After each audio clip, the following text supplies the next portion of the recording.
Nagsimula ng umagang iyon, nakikipag-usap si David sa kanyang kaibigan. Ibinahagi niya na ang kanyang nag-iisang anak na babae, si Lily, ay malapit nang magtapos sa kolehiyo at inimbitahan siya sa seremonya ng pagtatapos nito. Ang problema ay ang pagdalo ay nangangahulugan na hindi maiiwasang makakasalubong niya ang kanyang dating asawa, si Georgia. Mula nang magdiborsyo sila, ang kanilang relasyon ay malayo sa pagiging palakaibigan. Kasabay nito, ibinubulong ni Georgia sa kanyang sariling kaibigan ang eksaktong parehong isyu. Kung hindi dahil kay Lily, wala na siyang hangaring makita muli ang kanyang dating asawa. Kinabukasan, tinawagan ni David si Lily at hiniling dito na ayusin ang mga upuan sa pagtatapos upang malayo ang upuan nito sa kina George. Mahinahong tiniyak sa kanya ni Lily na naayos na ang lahat. Hindi nagtagal pagkatapos noon, tinawagan ni Georgia si Lily at ginawa ang parehong kahilingan. Dahil sa pagnanais na mapasaya ang parehong mga magulang, nangako si Lily na sa seremonya, hindi na sila magkikita. Nang magsimula ang graduation, magkatabi lang sina David at Georgia, at wala sa kanila ang mukhang natuwa. Kinabukasan, hinatid ni na David at Georgia sina Lily at ang kanyang kaibigang si Ren papunta sa paliparan. Si Lily ay pupunta sa isang 3 buwang bakasyon sa Bali upang ipagdiwang ang kanyang pagtatapos. Ang nagsimula bilang isang simpleng paglalakbay sa pagtatapos ay malapit nang magpabago sa kanilang buhay. Araw-araw, nasiyahan si Lily sa kagandahan ng isla hanggang isang hapon, siya at si Ren ay nahuli sa paglangoy kaya't naiwan nila ang kanilang bangka. Sa gitna ng kanilang pagkataranta, isang lokal na binata na nagkataong dumadaan ang nag-alok sa kanila ng sakay. Ang pangalan niya ay Gayday. Sa sandaling nakita siya ni Lily, agad siyang nabighani hanggang sa puntong halos makalimutan niya ang kanyang kaibigan.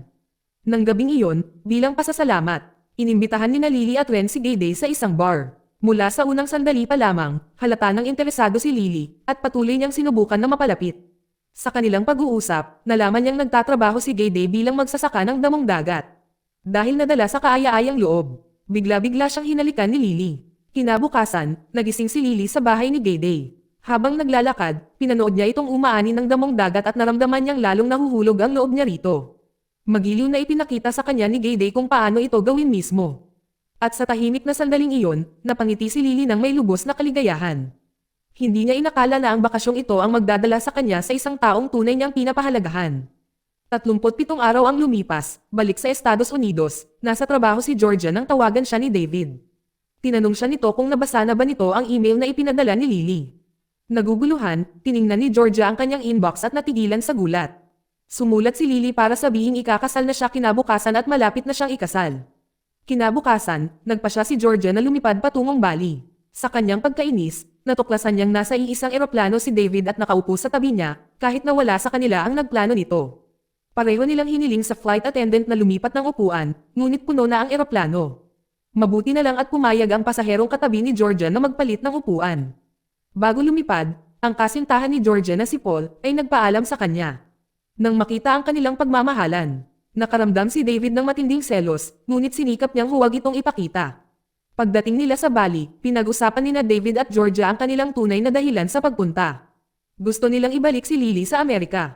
Hindi sila pumayag na magpakasal ang kanilang anak na babae ng napakabata, at natatakot silang baka magdiborsyo ito tulad ng ginawa nila. Matapos makilala si Lily, sumakay silang 3 ng lokal na bus papunta sa tahanan ni Gayday.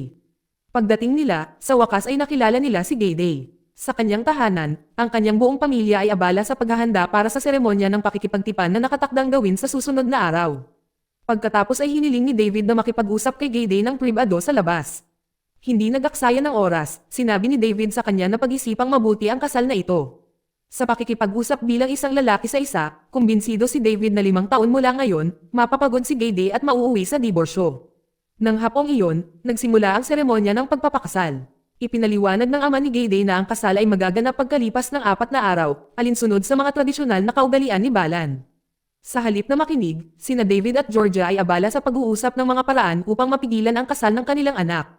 Nang gabing iyon sa hotel ng resort, hiniling nila sa receptionist na ilagay ang kanilang mga kwarto sa pinakamalayo hanggat maaari. Sa kasamaang palad, dahil puno na ang lahat ng kwarto, walang nagawa ang receptionist kundi bigyan sila ng magkakatabing mga kwarto. Nang gabing iyon, pumunta si David sa bar. Habang siya ay nawawala sa pag-iisip, sumabay sa kanya si Ren. Matagal silang nag-usap tungkol sa kabataan ni Lily, at sa pag-uusap, napag-usapan ang diborsyo ni David.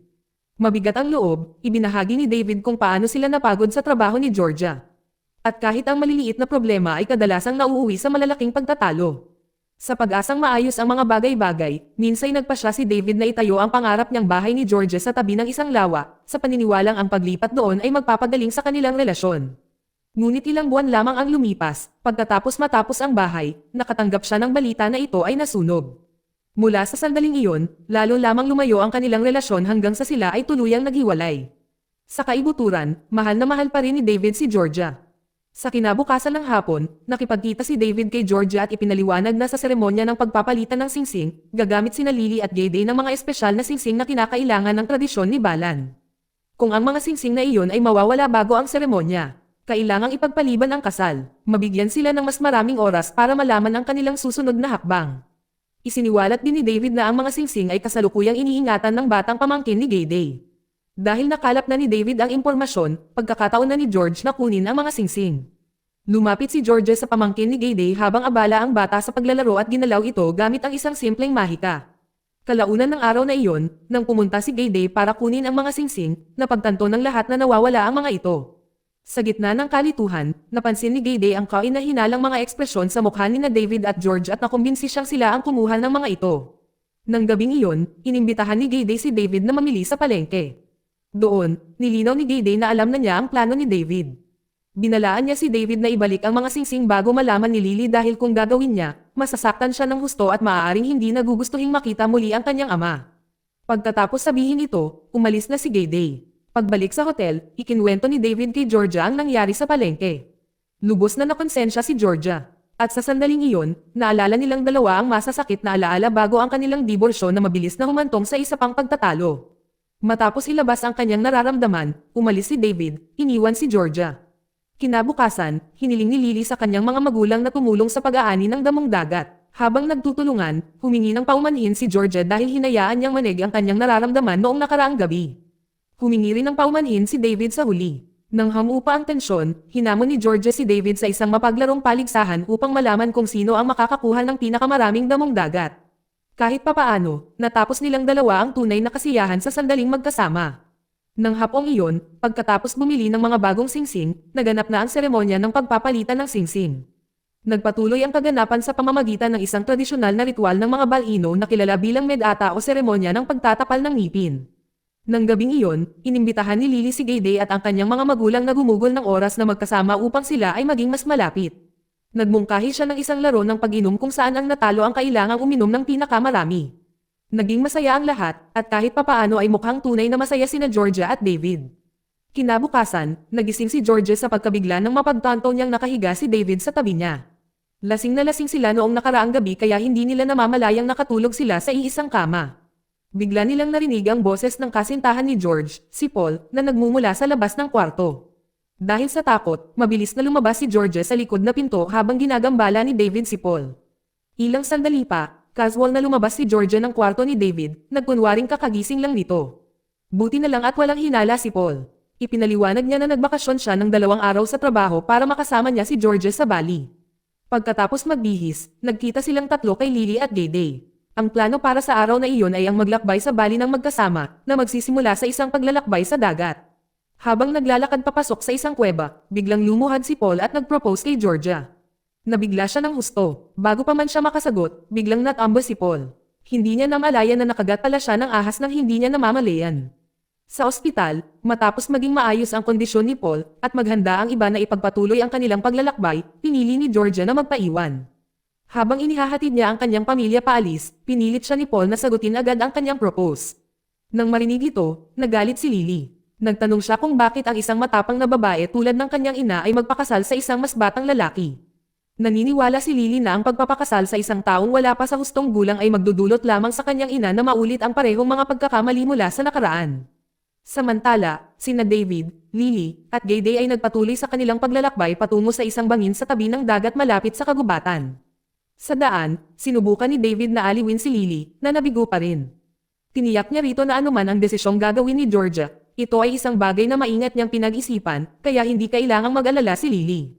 Kasabay nito, lalong nakaramdam ng pagkabalisa si Georgia. Ito ang unang pagkakataon na narinig niya si Lily na magsalita sa kanya ng ganoon. Dahil ayaw niyang lumala ang sitwasyon, nagpa siya si Georgia na sundan ang kanyang anak. Sa tuktok ng bangin, humingi ng tawad si Georgia pagkakita pa lang nila, at unti-unting nawala ang tensyon. Ngunit habang pinagmamasdan ang tanawin, napansin nila ang bangka ni Gayday na inaanod ng alon. Tanggap na lamang nilang apat ang nangyari.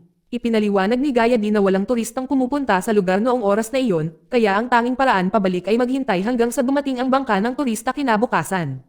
Dahil wala nang ibang pagpipilian, naghati-hati sila ng mga gawain. Sina Lily at Georgia ay naghanda ng apoy habang sina David at Gayday ay naghahanap ng pagkain. Nang hapon na iyon, habang nagtitipon ng panggatong, natuklasan ni Lily ang nawawalang singsing sa loob ng bag ni George. Dahil sa matinding kalungkutan, pumunta siya sa kanyang ama at tinanong kung alam din nito ang tungkol sa singsing. Sa halip na aliwin ang kanilang anak, muling nagtalo sina David at Georgia na sinisisi ang isa't isa. Pinipigilan ang pagiyak, umalis si Lily. Hindi nagtagal, nagsimulang bumuhos ang ulan. Habang samisilong, sa wakas ay nag-usap sina David at Georgia ng tapat mula sa puso. Inamin ni Georgia na maaaring nasira ang kanilang pagsasama dahil sa sarili niyang pagkamakasarili. Masyado siyang nalubog sa trabaho kaya nakalimutan niya ang kanyang tungkulin bilang asawa at ina. Kinabukasan, nagsimula silang muling maging malapit sa isa't isa. Hindi nagtagal, dumating sina Lily at Gayday kasama ang isang grupo ng mga turista na pumayag na ihatid sila. Pagdating nila sa hotel, naroon si Paul, na ngayon ay ganap ng gumaling, upang salubungin sila. Sa sandaling iyon, habang nasasaktan pa rin at nabigo, ipinahayag ni Lily na ayaw niyang dumalo ang kanyang mga magulang sa kanyang seremonya ng kasal ng hapong iyon. Nang marinig ang mga salitang iyon mula sa kanilang minamahal na anak na babae, naiwan sina David at George sa katahimikan na gulat. Nang hapong iyon, habang tinutulungan ni Ren si Lily na maghanda, lumapit si Georgia upang bisitahin siya. Pagkatapos lumabas si Ren, humingi ng tawad si Georgia at ipinaliwanag na ang kanyang pagtatangka na pigilan ang kasal ay nagmula sa takot. Ayaw niyang magpakasal si Lily nang napakabata pa at mauwi sa pagdaranas ng parehong sakit na naramdaman niya kay David. Matapos ang lahat ng nangyari noong nakaraang gabi, sa wakas ay napagtanto ni Georgia na ang bawat isa ay may kanyang kwento ng pag-ibig at wala siyang karapatang hadlangan ang kaligayahan ng kanyang anak. Dahil naantig sa katapatan ng kanyang ina, pinatawad siya ni Lily at nagkaayos silang dalawa. Nang araw na iyon, nagsimula ang seremonya ng kasal at napuno ng kagalakan ang paligid. Sa gitna ng seremonya, huminto si Gayday at nilinaw na ayaw niyang ituloy ng walang basbas ni David. Lubos na naantig si David. Taglay ang taos-pusong pagpapalang ibinigay niya ang kanyang buong puso para pakasalan ni Gayday ang kanyang anak. Dahil sa pagsang-ayon na iyon, nagpatuloy ang seremonya at natapos ng maganda. Pagkatapos ng kasal, ibinahagi ni Georgia kay David na hindi pa rin niya sinasagot ang proposal ni Paul. Hinikayat siya ni David na tanggapin ito kung tunay siyang naniniwala na si Paul ang tamang lalaki para sa kanya. Kahit na matapos marinig ang kanyang payo, nanatili pa rin hindi sigurado si Georgia. Kinabukasan, matapos itong seryosong pag-isipan, sa wakas ay ibinigay ni Georgia kay Paul ang kanyang sagot. Humingi siya ng tawad at sinabi rito na hindi niya matatanggap ang kanyang alok. Bagamat nabigo, iginalang ni Paul ang kanyang desisyon at natapos ang kanilang relasyon. Nang umagang iyon, habang si Georgia ay humihinto upang tamasahin ang tanawin, napansin niya si David na masayang naglalaro kasama ang mga bata mula sa isang pamilyang may mga baklang lalaki. Tahimik siyang ngumiti habang pinagmamasdan ang kanyang dating asawa mula sa malayo.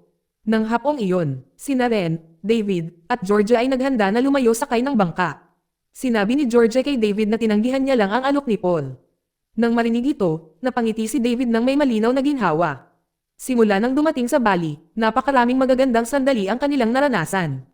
Ang Southern Bali ay naging kapalit ng pangarap na tahanan na minsan nilang nabigong may tayo. Para kina David at Georgia, ang Bali ay higit pa sa isang isla. Ito ay isang paraiso, isang lugar kung saan maaari silang magsimulang muli. Dito nagtatapos ang kwento. Salamat sa panonood kaibigan.